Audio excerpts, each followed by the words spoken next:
Olá, amigas e amigos, sejam bem-vindos ao canal para o estudo de mais alguns itens de O Livro dos Médiuns. Eu sou Luísa e fico feliz em tê-los aqui para estudarmos juntos. Nós estamos na segunda parte, que trata das manifestações espíritas. Capítulo 5, começaremos a estudar hoje das manifestações físicas espontâneas. Os itens que estudaremos hoje são os de número 82 a 90. Diz Allan Kardec: são provocados fenômenos de que acabamos de falar. Sucede, porém, às vezes, produzirem-se espontaneamente, sem intervenção da vontade, até mesmo contra a vontade, pois que frequentemente se tornam muito importunos. Além disso, para excluir a suposição de que possam ser efeito de imaginação sobreexcitada pelas ideias espíritas, há a circunstância de que se produzem entre pessoas que nunca ouviram falar disso, exatamente quando menos por semelhante coisa esperam. Tais fenômenos, a que se poderia dar o nome de espiritismo prático natural, são muito importantes por não permitirem a suspeita de conivência. Por isso mesmo, recomendamos às pessoas que se ocupam com os fatos espíritas que registrem todos os desse gênero, que lhes cheguem ao conhecimento, mas, sobretudo, que lhes verifiquem cuidadosamente a realidade, mediante pormenorizado estudo das circunstâncias, a fim de adquirirem a certeza de que não são joguetes de uma ilusão ou de uma mistificação. De todas as manifestações espíritas, as mais simples e mais frequentes são os ruídos e as pancadas. Neste caso, principalmente, é que se deve temer a ilusão, porquanto uma infinidade de causas naturais pode produzi-los. O vento que sibila ou que agita um objeto, um corpo que se move por si mesmo sem que ninguém perceba, um efeito acústico, um animal escondido, um inseto, etc. Até mesmo a malícia dos brincalhões de mau gosto. Aliás, os ruídos espíritas apresentam um caráter especial, revelando intensidade e timbre muito variado, que os tornam facilmente reconhecíveis e não permitem sejam confundidos com os estalidos de madeira, com as crepitações do fogo ou com o tic-tac monótono do relógio. São pancadas secas, ora surdas, fracas e leves, ora claras, distintas, às vezes retumbantes, que mudam de lugar e se repetem sem nenhuma regularidade mecânica. De todos os meios de verificação, o mais eficaz, o que não pode deixar dúvida quanto à origem do fenômeno, é a obediência deste à vontade de quem o observa. Se as pancadas se fizerem ouvir num lugar determinado, se responderem pelo seu número ou pela sua intensidade ao pensamento, não se lhes deve deixar de reconhecer uma causa inteligente. Todavia, a falta de obediência nem sempre constitui prova em contrário. Admitamos agora que, por uma comprovação minuciosa, se adquire a certeza de que os ruídos ou outros efeitos quaisquer são manifestações reais. Será racional que se lhes tenha medo? Não, de certo, porquanto, em caso algum, nenhum perigo haverá nelas. Só os que se persuadem de que é o diabo que as produz podem ser por elas abalados de modo deplorável, como são as crianças a quem se mete medo com o lobisomem ou o papão. Essas manifestações tomam, às vezes, forçoso é convir, proporções e persistências desagradáveis, causando aos que as experimentam o desejo muito natural de se verem livres delas. A este propósito, uma explicação se faz necessária. Dissemos atrás que as manifestações físicas têm por fim chamar-nos a atenção para alguma coisa e convencer-nos da presença de uma força superior ao homem. Também dissemos que os espíritos elevados não se ocupam com esta ordem de manifestações, que se servem dos espíritos inferiores para produzi-las, como nos utilizamos dos nossos serviçais para os trabalhos pesados, e isso com o fim que vamos indicar. Alcançando esse fim, cessa a manifestação material por desnecessária. Um ou dois exemplos farão melhor compreender a coisa. Kardec diz no item 86 que há muitos anos, quando ainda iniciava seus estudos sobre o Espiritismo, estando certa noite entregue a um trabalho referente a esta matéria, pancadas se fizeram ouvir em torno dele, durante 4 horas consecutivas. Era a primeira vez que tal coisa me acontecia, diz ele. Verifiquei não serem devidas a nenhuma causa acidental, mas na ocasião foi só o que pude saber.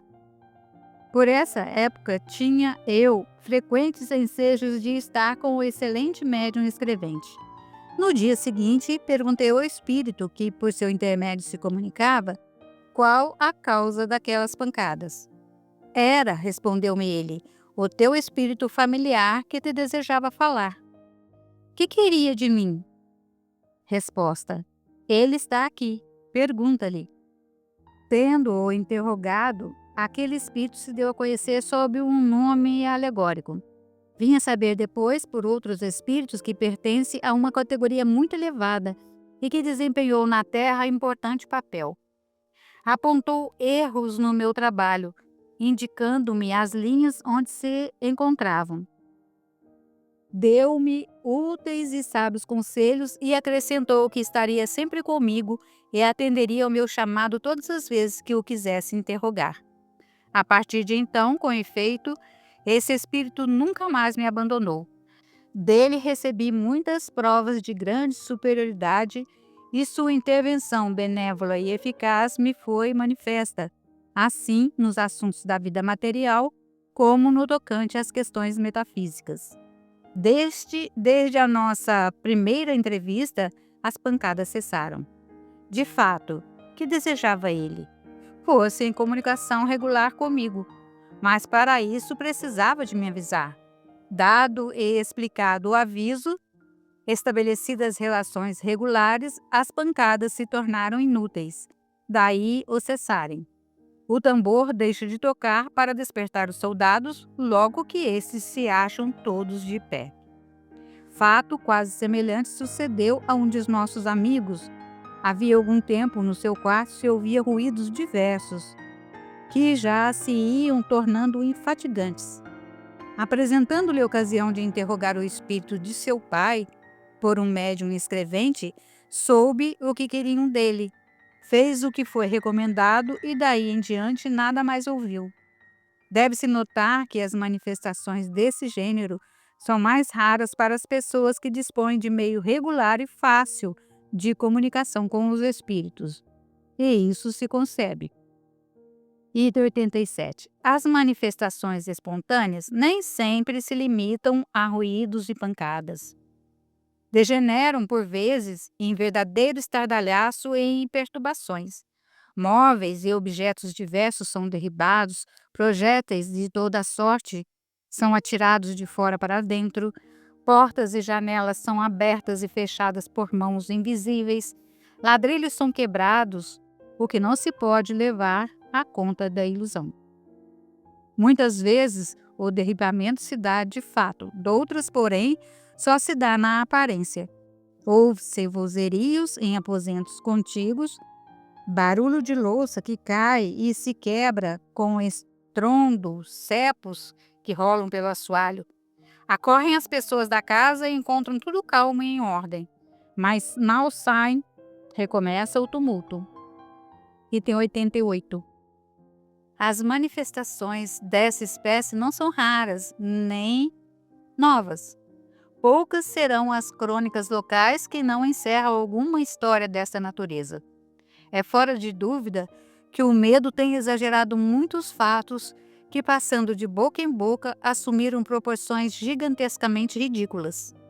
Com o auxílio da superstição, as casas onde eles ocorrem foram tidas como assombradas pelo diabo, e daí todos os maravilhosos ou terríveis contos de fantasmas.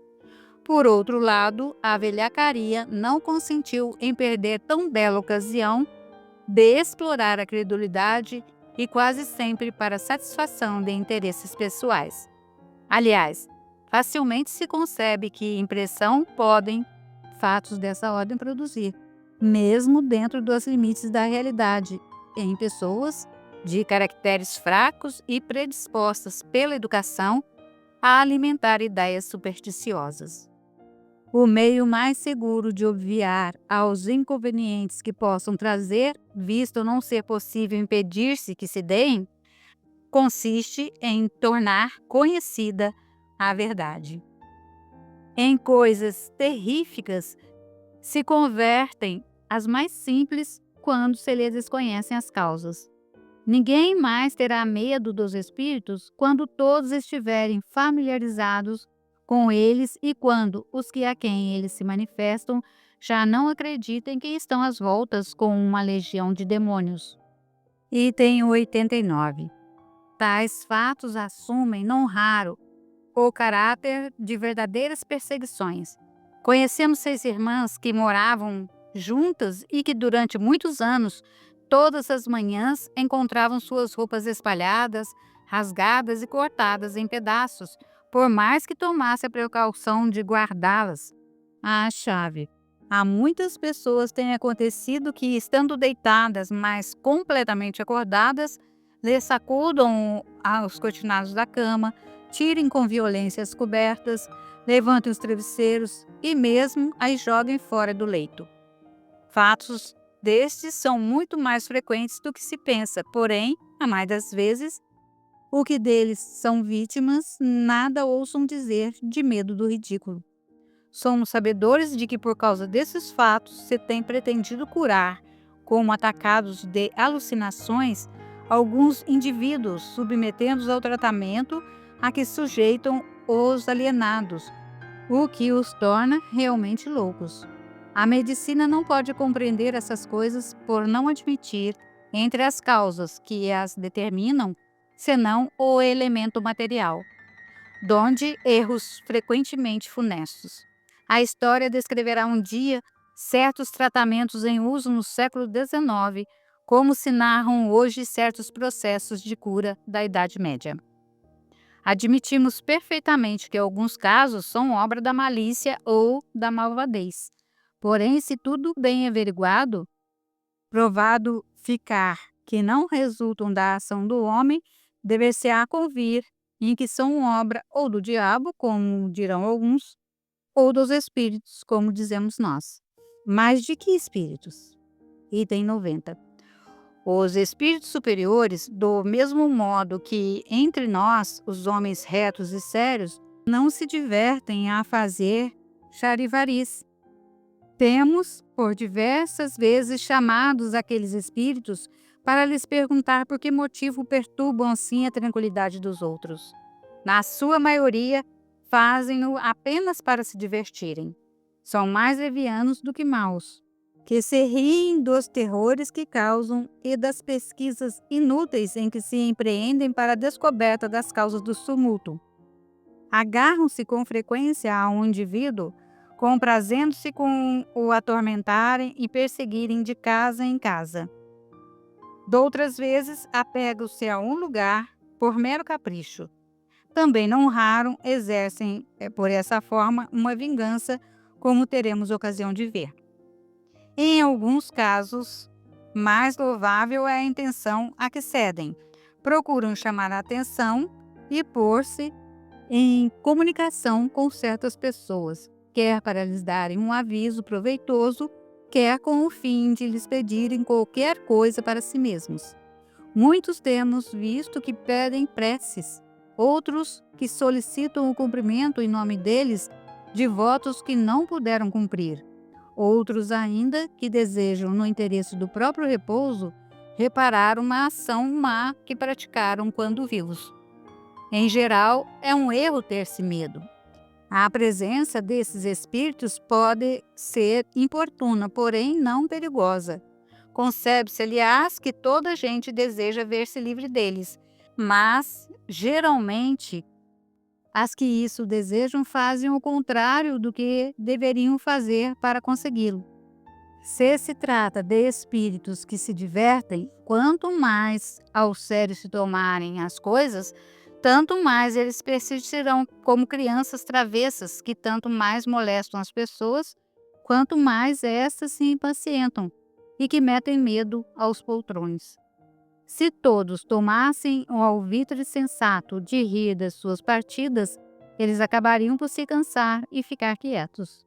Conhecemos alguém que, longe de se irritar, os excitava, desafiando-os a fazerem tal ou tal coisa, de modo que, ao cabo de poucos dias, não mais voltaram. Porém, como dissemos acima, alguns há que assim procedem por motivo menos frívolo. Daí vem que é sempre bom saber o que querem. Se pedem qualquer coisa, pode-se estar certo de que, satisfeitos seus desejos, não renovarão as visitas. O melhor meio de nos informarmos a tal respeito consiste em evocarmos o espírito por um bom médium escrevente. Pelas suas respostas, veremos imediatamente com quem estamos às voltas e obraremos de conformidade com o esclarecimento colhido.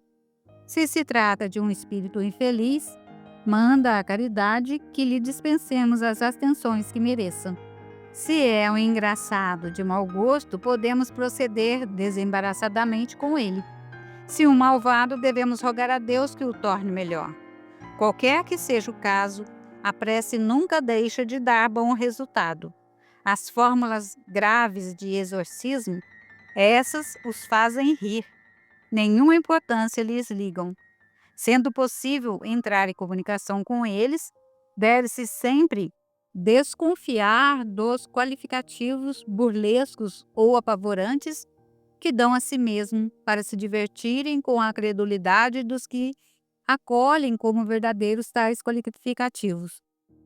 Nos capítulos referentes aos lugares assombrados e às obsessões, consideraremos com mais pormenores esse assunto e as causas da ineficácia das preces em muitos casos. O espírito Miramês nos diz que a mediunidade é o canal, como bem sabes, por onde passam as informações espirituais. Quem as recebe e quem toma conhecimento das revelações, torna-se possível uma vida melhor.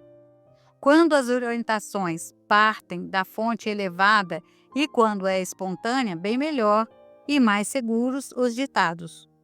Não deves jamais forçar as comunicações com os espíritos. Eles sabem o que devem fazer e a hora de induzir as criaturas aos seus deveres ante a sociedade diante da sua própria consciência. O médium deve estar preparado para não se furtar aos seus deveres espirituais, dando assim ambiente para as comunicações sérias, porque a faculdade mediúnica pode entrar em caminhos tortuosos se o medianeiro se entregar a leviandades. Atraímos o que somos. Esta é a lei de justiça. A codificação da doutrina espírita foi uma bênção de Deus, que assiste por intermédio de Jesus para orientar os médios de maneira a educá-los e instruí-los. Desta forma, eles atrairão espíritos de porte elevado para a sua educação. O Espiritismo corrige os desvios e amplia a conduta moral das criaturas. As organizações espíritas devem estimular os seus frequentadores a ler, meditar e estudar as obras da codificação para que compreendam o ideal desta filosofia de vida, que é modificar as criaturas, levando-as à luta todos os dias pela sua melhoria espiritual. As reuniões de desenvolvimento da mediunidade devem empenhar-se em linha de trabalho que não force a mediunidade. O objetivo sagrado é moralizar os homens. Antes de serem médios de espíritos, é preciso que sejam intermediários do amor, da caridade, do perdão, da honestidade, da fraternidade. Os verdadeiros médiuns de cura, escrevente e psicofônicos já nascem com essas qualidades afloradas. Basta educá-las com a leitura e com o trabalho no bem comum. A violência, neste sentido, pode causar distúrbios psíquicos de difícil reparo.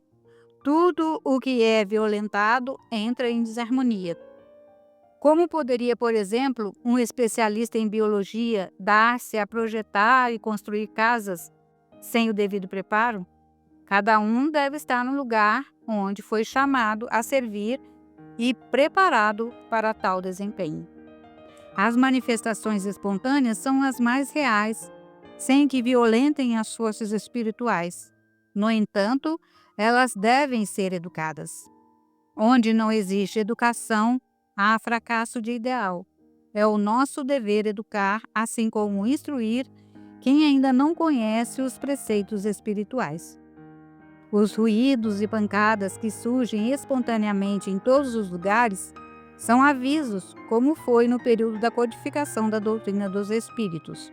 Basta entender essas manifestações para compreendermos as lições que uma dimensão manda para outra, que os espíritos enviam para as almas vestidas de carne. Se existem alguns espíritos brincalhões, não importa, eles devem ser educados, pois por trás deles há outros os observando no sentido de instruí-los. Nada se perde na vida. Compete aos mais inteligentes servirem de ponte para que passe por ela a luz do verdadeiro entendimento espiritual. As manifestações espontâneas têm variações incontáveis e cabe às criaturas discernir e compreender seus objetivos. Em tempos idos também aconteciam essas manifestações. No entanto, a falta de compreensão fazia as pessoas julgarem que provinham de almas penadas, de Satanás ou de gênios do mal. Com a luz da doutrina espírita, o entendimento surgiu e foram estudadas as manifestações inteligentes, sabendo-se, pois, de onde vinham e para que vinham ao encontro dos homens. Anotemos a palavra de Jesus que João registrou.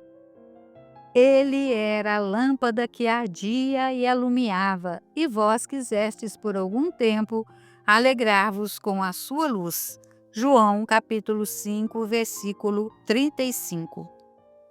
A doutrina espírita é essa luz, por ser Jesus voltando como consolador e instrutor para a iluminação da humanidade. Ele é o guia espiritual de todos nós, de quem o Espiritismo vem servir de mediador para despertar as almas que ainda permanecem na ignorância. A mediunidade é um dom que acordou na intimidade da vida mais precisa de Jesus para não errar o caminho.